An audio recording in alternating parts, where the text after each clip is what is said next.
Hello friends, welcome to we are nursing academy. मैं राजेंद्र सिंह आपका बहुत बहुत स्वागत करता हूं। आज फिर से कुछ इंपॉर्टेंट क्वेश्चन लेके आ गए हूं जो DHA, MOH, HAAD, OMSB, MOPH and NHRA Prometric exams के लिए बहुत ज़्यादा इंपॉर्टेंट है। इनके बार बार पूछे जा रहे हैं। इसी महीने में भी काफ़ी क्वेश्चन आए हुए हैं और बार बार पूछे जा रहे हैं। वीडियो में शुरू से अंत तक बने रहेगा क्योंकि सारे के सारे क्वेश्चन आपके लिए इंपॉर्टेंट होने वाले हैं। एक बार वीडियो को लाइक कर दीजिएगा, शेयर कर दीजिएगा। जिन्होंने भी चैनल को सब्सक्राइब नहीं किया, एक बार सब्सक्राइब कर दीजिएगा। तो चलो चलते हैं क्लास के ऊपर। लास्ट क्लास में हमने क्वेश्चन छोड़ा था। During a vaginal delivery of woman 38 year old the nurse should consider the risk of which of the following. ये क्वेश्चन था जो होमवर्क के छोड़ा था, तो वहां पे करेक्ट आंसर था option B, fetal heart rate. Okay, correct answer था ऑप्शन बी। तो चलो चलते हैं आज के क्वेश्चंस के ऊपर। आज का अपना first question, which food should the nurse eliminate from the diet of the client in alcohol withdrawal? Option देखें। A regular coffee, option B orange juice, option C eggs, option D milk. कौन सा food है जो eliminate करेंगे, nurse eliminate करेगी? Patient है वो alcohol withdrawal syndrome, इनके पेशेंट को अल्कोहल विड्रॉल सिंड्रोम आ रहा है। इनमें से कौन सा फूड है जो नर्स है जो एलिमिनेट करेगी, हटाएगी? ये क्वेश्चन डीएचए में पूछा गया है, कुवैत एमओएच में पूछा गया है, एमओपीएच में पूछा गया है। ये तीनों एग्जामों में अभी जुलाई मंथ में ये पूछा गया है। तो देख, ये सिंपल सा क्वेश्चन है, देख पा रहे हैं। तो अल्कोहल विड्रॉल वाले पेशेंट को डाइट से क्या एलिमिनेट करेंगे? वो होगा रेगुलर कॉफी। ठीक है, रेगुलर कॉफी को वहां से एलिमिनेट करेंगे। ठीक है, next question, second number. A client diagnosed with conductive heart loss asked the nurse to explain the cause of the hearing problem. The nurse planned to explain to the client that this condition is caused by which problem?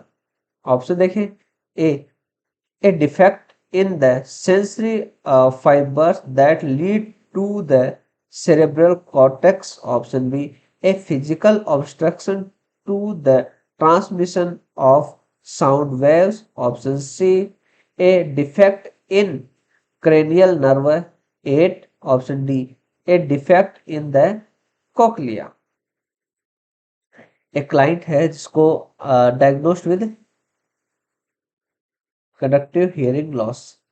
ठीक है, conductive hearing loss है, patient है, वो nurse से पूछ रहा है कि इसको इनकी इस हियरिंग प्रॉब्लम्स के बारे में नर्स है वो उसको कैसे एक्सप्लेन करेगी। जब भी पेशेंट उसको पूछेगा कि ये हियरिंग प्रॉब्लम के बारे में, तो नर्स है उसको कैसे एक्सप्लेन करेगी, ये पूछा है। ठीक है, कि ये किस कारण, condition of the cause by which problem, ये किस रीजन की वजह से ये प्रॉब्लम आ रही है, बताइए। ये सऊदी एमओएच में आया है, डीएचए में भी आया है, हाथ के एग्जाम में भी आया है, ओएमएस में भी आया है जुलाई में। देखिए, नॉर्मल जो पेशेंट है उसको नहीं पता है मेडिकल टर्म्स के बारे में। ठीक है, तो उसको समझाएंगे जितना सिंपल लैंग्वेज में हो सके, इनकी पेशेंट की खुद की लैंग्वेज में उसको समझाएंगे हम। तो यहाँ पे कौन सा जो सेंटेंस है जो इंडिकेट करता है कि पेशेंट उसको इजीली समझ जाएगा? तो यहाँ पे करेक्ट आंसर है वो होता है अपना B, a physical obstruction to the transmission of sound wave. ये सिंपल लैंग्वेज में समझाएंगे उसको। ओके, करेक्ट आंसर होगा option B. Next question, third number. An 8 year old child is crying and sad because of the death of his parent. What should the nurse do? Option देखिए। A allow him to cry and accept his feeling.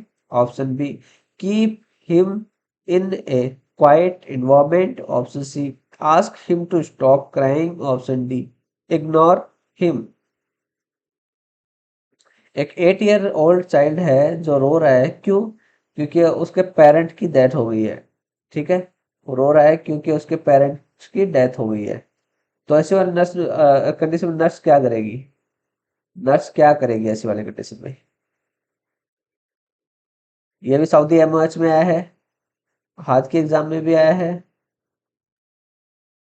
एमओपीएच में है, एनएचआरए में है।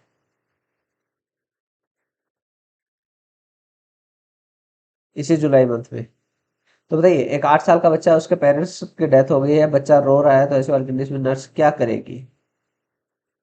देखिए, ऐसे वाले condition में nurse कहेगी कि वो बच्चा है, उसको देखो पेरेंट्स की डेथ हुई है तो जाहिर सी बात है वो रोएगा ही रोएगा, तो उसको अलाउ करेंगे कि वो अच्छे से रो लेगा, एंड उसकी जो फीलिंग्स है उसको एक्सेप्ट करेंगे कि पेरेंट्स की डेथ हुई है अब। ठीक है, तो यहाँ पे करेक्ट आंसर होगा option A, allow him to cry and accept his feeling. Okay, next question, 4 number. Which of the following sign and symptom is associated with increased intracranial pressure? Option देखिए, A respiratory depression and headache, option B bradycardia and hypertension, option C tachycardia and hypotension, option D restlessness and confusion. इसमें पूछा है कि one of the following, इनमें से कौन सा एक साइन एंड सिम्टम है किससे associated with increase intracranial pressure? Intracranial pressure increase होने से रिलेटेड कौन सा एक साइन है, साइन और सिम्टम है? ये भी सऊदी एमओएच में आया है, साथ साथ में डीएचए में भी आया है, एमओपीएच में आया है, और कुवैत एमओएच में भी आया है इसी जुलाई मंथ में।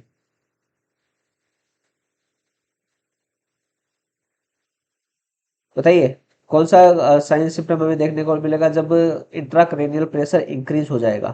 तो कौन से साइन सिम्टम इनमें से देखने को मिलेगा?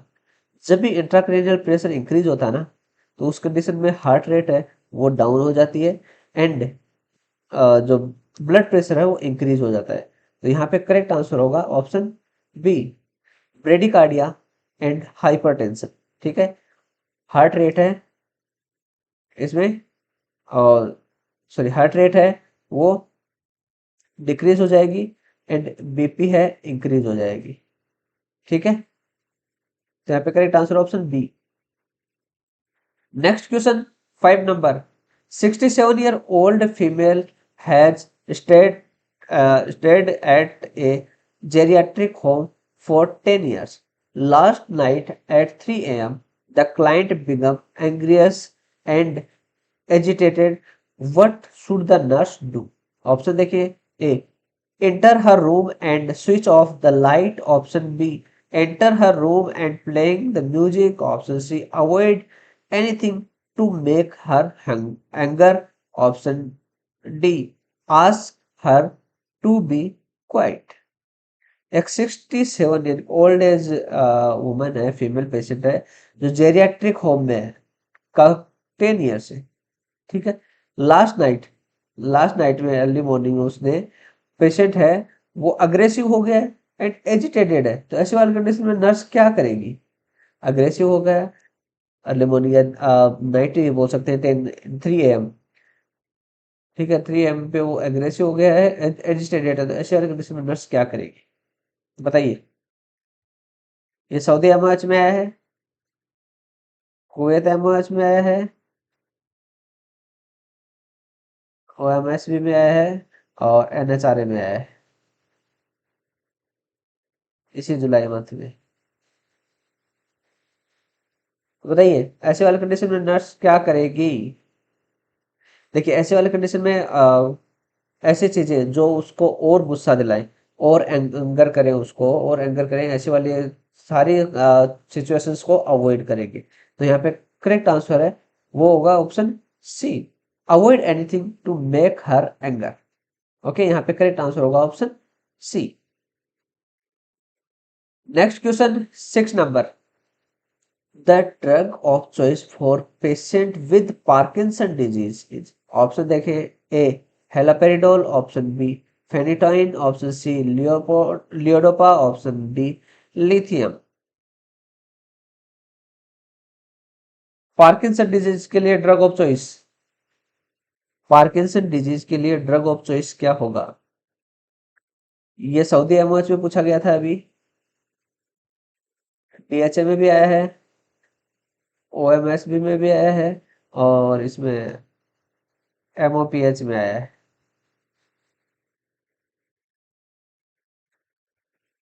इन एग्जामों में पूछा गया है ये। तो बताइए drug of choice, Parkinson disease के लिए ड्रग ऑफ चॉइस क्या होगी? वेरी सिंपल क्वेश्चन, बहुत बार पूछा जाता है ये। तो ड्रग पार्किंसन डिजीज के लिए ड्रग ऑफ चॉइस है वो होगी लियोडोपा। ओके, यहाँ पे करेक्ट आंसर होगा option C. Next question 7 number, lithium therapy affect which of the following hormone? Option देखें, A oestrogen, B cortisone, option C TSH, option D FSH. Lithium therapy, lithium therapy कौन से hormone को affect करती है? कौन से hormone को affect करती है? डीएचए, एमओपीएच, एनएचआरए। तीनों एग्जामों में पूछा गया है ये। बताइए कौन सा हार्मोन को अफेक्ट करती है लिथियम थेरेपी? देखिए लिथियम थेरेपी है वो अफेक्ट करती है टीएसएच। ठीक है, टीएसएच हार्मोन को। यहाँ पे करेक्ट आंसर होगा ऑप्शन सी, टीएसएच हार्मोन को अफेक्ट करती है।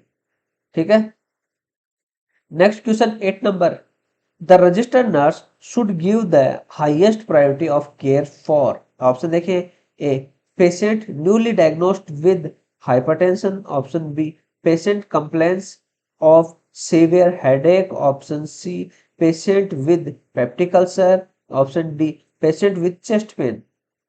हाईएस्ट प्रायोरिटी, एक रजिस्टर्ड नर्स है, एक रजिस्टर्ड नर्स है, वो हाईएस्ट प्रायोरिटी किसको देगी? केयर देने के लिए हाईएस्ट प्रायोरिटी किसको देगी, ये पूछा इसमें। सऊदी एमर्ज में आया है, डीएचए में आया है, हाथ के एग्जाम में और ओएमएसबी में। इन चारों एग्जामों में जुलाई में ही पूछा गया, इसी मंथ में पूछा गया। तो बताइए कौन से पेशेंट को सबसे ज्यादा प्रायोरिटी देनी चाहिए? अपने वीडियो में भी पहले आ चुका है, क्लास में आ चुका है, लेकिन ये बार बार रिपीट हो रहा है इसलिए मैं दोबारा लेके आया हूँ। तो हमेशा कौन से वाले पेशेंट को, जिसको पेशेंट को चेस्ट पेन है, ठीक है, उसको हम सबसे ज्यादा प्रायोरिटी देंगे। तो यहाँ पे करेक्ट आंसर होगा option D, patient with chest pain. Okay, correct answer होगा option D. Next question 9 number, a client with schizophrenia is withdrawn, is suspected of others and project blames. The client's behavior reflects problem in which stage of development as identified by E- Erikson. Option देखें, A autonomy versus same and doubt, option B intimacy versus isolation, option C trust versus mistrust, option D initiative versus cult। एक client है with schizophrenia is withdrawn, यह suspected है others के साथ, and project blames client behaviour reflects problem in which stage, क्योंकि in which stage of the development age identify by Erikson के द्वारा क्या आइडेंटिफाई किया गया इसके अंदर, इस कंडीशन में एरिक्सन के द्वारा क्या आइडेंटिफाई किया गया है?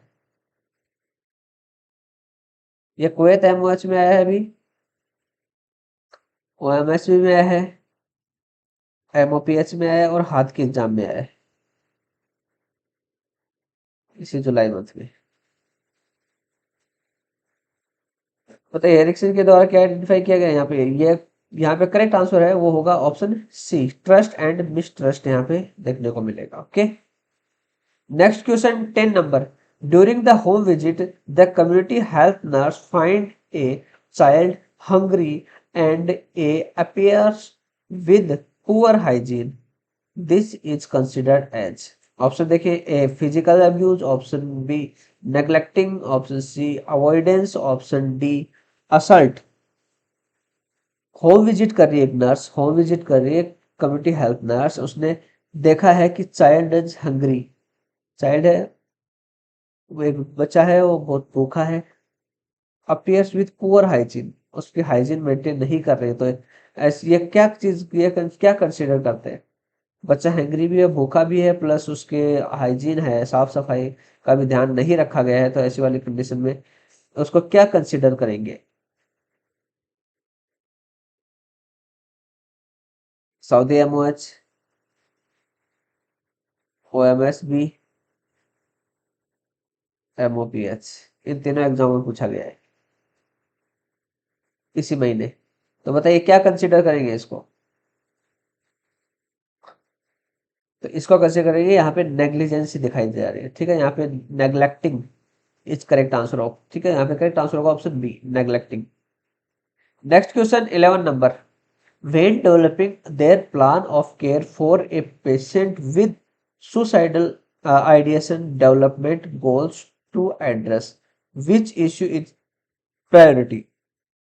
ऑप्शन देखें, A self esteem, option B safety, option C stress, option D sleep. when developing their plan of care बनाते time client with suicidal ideation development के बारे में गोल बनाता है, किसके बारे में? सुसाइडल आइडिएशन डेवलपमेंट के बारे में। तो यह कौन से इश्यू को प्रायोरिटी देनी चाहिए यहाँ पे? जाहिर सी बात है, सुसाइड करने वाले पेशेंट के ऊपर उसके कंडीशन को डेवलप करने के लिए एक प्लान बना रहा है, तो कौन सी चीज को प्रायोरिटी देनी चाहिए इनमें से, ये पूछा है। डीएचए में आया है, कुवैत एमओएच में आया है, ओएमएसबी में आया है और एमओपीएच में आया है।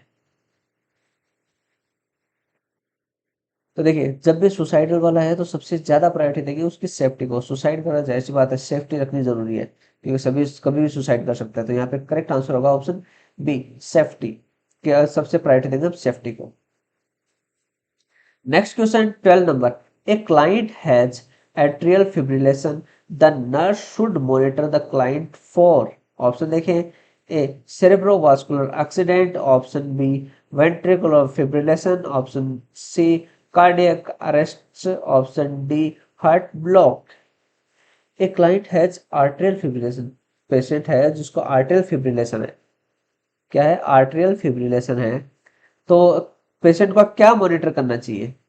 ऐसे वाले कंडीशन में पेशेंट का क्या मॉनिटर करना चाहिए? ये सऊदी एमओएच में भी आया है, कुवैत एमओएच में भी आया है, एमओपीएच में आया है, ओएमएसबी में आया है। इन एग्जामों में पूछा गया है इसी महीने। तो बताइए किस चीज का मॉनिटर करना चाहिए? देखिए, आर्टेरियल फिब्रिलेशन वाले कंडीशन के अंदर हम करते हैं सेरेब्रोवास्कुलर एक्सीडेंट, ठीक है। और करेक्ट आंसर होगा ऑप्शन ए, सेरेब्रोवास्कुलर एक्सीडेंट, ठीक है। Next question 13 number, 42-year-old patient was to be prepared for the upper gastrointestinal endoscopy. The patient anxiously asked the nurse about what will happen in the procedure. The nurse explained that the endoscopy tube will be inserted down his throat with which will make it severely gag, but he will have to swallow it. Which type of communication the endoscopy nurse has used here? Option देखें, A therapeutic, option B interacting, option C assertive, option D non therapeutic. एक 42-year-old patient है, ठीक है, जिसको अपर gastrointestinal endoscopy होना है, ठीक है। पेशेंट है वो एंजियस है और नर्स से पूछ रहा है कि क्या होगा इसके अंदर, प्रोसीजर के अंदर क्या होगा। तो नर्स है उसको एक्सप्लेन करती है कि एंडोस्कोपी ट्यूब है वो आपके थ्रोट के अंदर इंसर्ट कराई जाएगी, ठीक है, जो सीवियरली गैग जो मैक करेगी, सीवियरली गैग को मैक करेगी एंड आपको इसको स्वालो करना है, निगलना है, ठीक है। तो इसमें पूछा है कि which type of communication the endoscopy nurse use here, कौन से किस टाइप का कम्युनिकेशन यहाँ पे नर्स यूज कर रही है। ये भी सऊदी एमओएच में आया, अभी साथ में डीएचए में भी आया है, हाथ के एग्जाम में भी आया है। इन एग्जाम में पूछा गया है जुलाई में। बताइए कौन से एग्जाम कौन सा कम्युनिकेशन यहाँ पे यूज किया गया है? ये क्वेश्चन पहले भी वीडियो में आ चुका है। तो यहाँ पे लिया गया असर्टिव कम्युनिकेशन को यूज में लिया गया है, ठीक है। यहाँ पे करेक्ट आंसर होगा option C, assertive communication. Okay. Next question, 14 number. Patient arrived to emergency department with tracheal deviation and has neck swelling. What is the first intervention should be done by the nurse? Option देखें. A, place patient to Trendelenburg position. Option B, drain blood sample for gag. Option C, give patient bronchodilator. Option D, refer patient to do X-ray. Patient आया अपने पास emergency department के अंदर with tracheal deviation and उसके नेक है वो swelling है. Tracheal deviation है plus नेक है वो स्वेलिंग है. तो इसमें पूछा कि first intervention should the done by the nurse. कौन सा फर्स्ट इंटरवेंशन है? नर्स सबसे पहला इंटरवेंशन क्या करेगी नर्स? बताइए. ये कुवैत एमओएच में आया है, डीएचए में आया है, ओएमएसबी में आया है और एमओपीएच में आया है इसी जुलाई मंथ में. तो बताइए सबसे पहले क्या करेगी नर्स? नर्स सबसे पहले उसको रेफर करेगी एक्सरे के लिए. ठीक है, सबसे पहले एक्सरे के लिए रेफर करेगी. करेक्ट आंसर होगा option D. Next question 15 number. A soldier was brought to triage area after being exposed to chemical weapon. Sign and symptom of nerve gas exchange were noticed. A nurse prepared for medical management. Which medication should the nurse prepare for the patient? Option देखें. A, sodium thiosulfate. Option B, sodium nitrate. Option C, adrenaline. Option D, atropine. एक soldier है, एक soldier जो trials के अंदर आया है, exposure to chemical weapon के साथ एक्सपोजर हो गया. Sign and symptom of the nerve gas exposure. ठीक है, नर्व गैस एक्सपोजर के साइन सिम्टम वहां पे नोटिस किए गए हैं. A nurse prepare for the medical management के लिए प्रिपेयर कर रही है. तो इसमें पूछा है which medication should the nurse prepare for patient.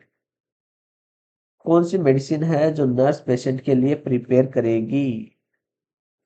ये सऊदी एमओएच में आया है, कुवैत एमओएच में आया है, और इसके अलावा ये डीएचए में भी देखा गया था, एंड ये ओमान की ओएमएसबी में. इन चारों एग्जामों में ये आया हुआ है. इसी मंथ में ये आया है. तो ऐसे वाले कंडीशन में पेशेंट के लिए कौन सी मेडिकेशन है प्रिपेयर करेंगे? वो होगी एट्रोपिन. ओके, यहाँ पे करेक्ट आंसर होगा ऑप्शन डी, एट्रोपिन यहाँ पे प्रिपेयर की जाएगी. Next question 16 number. A rehabilitation nurse review post stroke patient immunisation history. Which immunisation is the priority for A 72-year-old patient? Option देखें. A, pneumococcal vaccine. Option B, hepatitis A vaccine. Option C, hepatitis B vaccine. Option D, rotavirus vaccine. एक rehabilitation में nurse review कर रही है post stroke patient को immunisation history. तो इसमें पूछा कि कौन सा इम्यूनाइजेशन है प्रायोरिटी देंगे 72-year-old पेशेंट इज 72-year-old. बताइए 72 ईयर में कौन सी वैक्सीन यहाँ पे दी जाती है? बार बार वीडियो में भी एक दो बार आ चुका है, काफी बार पूछा जाता है, और अभी सऊदी एग्जाम में पूछा गया था इसी मंथ में, कुवैत में पूछा गया है, डीएचए में पूछा गया है, एंड एनएचआरए में पूछा गया है, और ओएमएसबी में पूछा गया है. इन एग्जामों में अभी जुलाई मंथ में पूछा गया है. ये कौन सी वैक्सीन है जो 72 ईयर को में देंगे? ओल्ड एज पेशेंट के लिए कौन से वैक्सीन हम देंगे? तो वो होगी न्यूमोकोकल वैक्सीन. ओके, यहाँ पे करेक्ट आंसर होगा option A, pneumococcal vaccine. Next question 17 number. During stressful situation the patient is complaining from chest pain, sweating, tremors and visual difficulties. What is the expected cause? Option देखिए. A, bipolar disorder. Option B, hyperglycaemia, option C panic disorder, option D hypertension. Stressful situation के दौरान patient है complain कर रहा है chest pain, swelling and tremors and visual difficulties. तो इसमें expected कोज क्या होगा, इस चीज का एक्सपेक्टेड कोज क्या होगा? ये डीएचए में आया है, ओएमएसबी में आया है और एनएचआरए में आया है। एक्सपेक्टेड टू कोज क्या होगा इसका? इसका एक्सपेक्टेड कोज है वो होगा पैनिक डिसऑर्डर। ओके, यहाँ पे करेक्ट आंसर होगा option C, panic disorder. Next question 18, a patient is being admitted in medical unit and has ordered for fluid restriction of 1400 ml per 24 hours. He is receiving IV medication in 50 ml solution QID. How much fluid should the caring nurse allocate for intake in 24 hours? Option देखें, A 1400 ml, option B 1350 ml, option C 1200 ml, D 1000 ml। एक patient है जिसको restriction diet चल रही है, ठीक है, क्या चल रही है? रेस्ट्रिक्शन डाइट चल रही है। रेस्ट्रिक्शन डाइट में चल रहा है 1400 ml पर 24 आवर्स, ठीक है।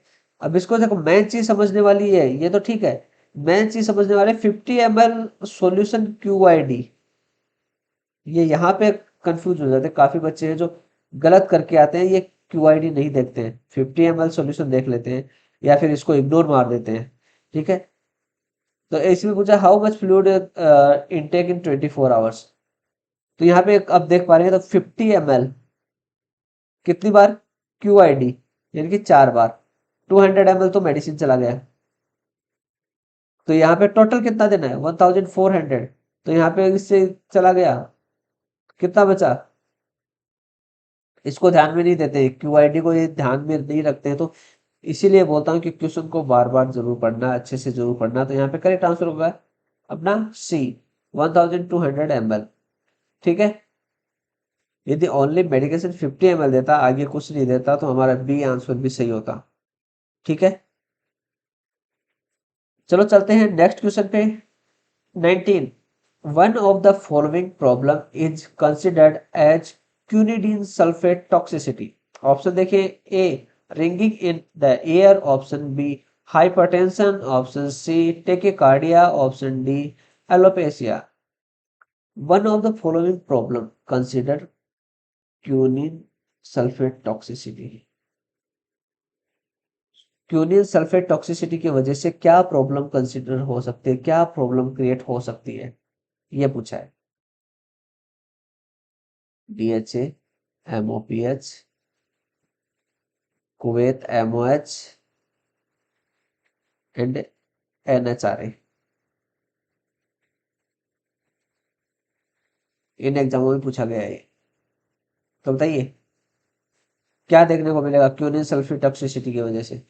क्यूनिन सल्फेट टॉक्सिसिटी की वजह से हमें देखने को मिलेगा रिंगिंग इन द एयर। यहाँ पे करेक्ट आंसर होगा ऑप्शन ए, ठीक है। Next question 20 number, after a code blue A doctor announce the death of a patient, a signature other being to show sign of decreased level of consciousness. What is the priority intervention of the nurse at this time? Option देखें, A offer a glass of water, option B set up an IV line, option C ensure safety, option D offer a meal. Code blue हुआ है, doctor ने announce कर दिया है death of the patient, patient की death के बारे में अनाउंस कर दिया। अब एक चीज है सिग्नेचर ऑफ द यानी कि उसके रिलेटिव के सिग्नेचर लेने हैं जो कि डिक्रीज लेवल ऑफ कॉन्शियसनेस है, ठीक है। क्योंकि सर्वे में चले जाते हैं, कोई भी रिलेटिव है, डेथ हो गई है फैमिली में, तो उसके रिलेटिव है कॉन्शियस नहीं रह जाते हैं, डिक्रीज कॉन्शियस लेवल है। व्हाट इज द प्रायोरिटी, इससे पूछा what is the priority intervention the nurse this time. इस टाइम पे नर्स को सबसे ज्यादा प्रायोरिटी किस चीज को देनी चाहिए, ये पूछा है।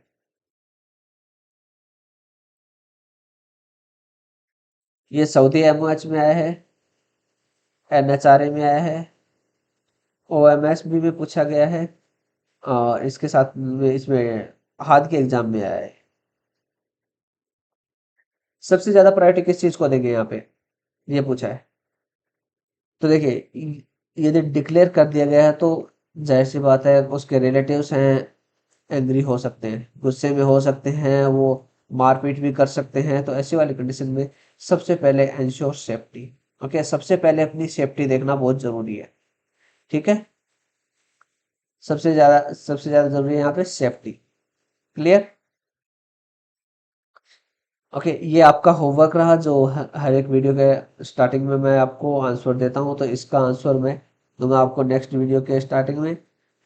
ठीक है, नेक्स्ट वीडियो में जल्दी लेके आऊंगा। Okay, thank you for conducting my class. I hope सारे के सारे क्वेश्चन आपके लिए हेल्पफुल हो, तो प्लीज लाइक कर दीजिएगा, शेयर कर दीजिएगा, एक बार चैनल को सब्सक्राइब कर दीजिएगा।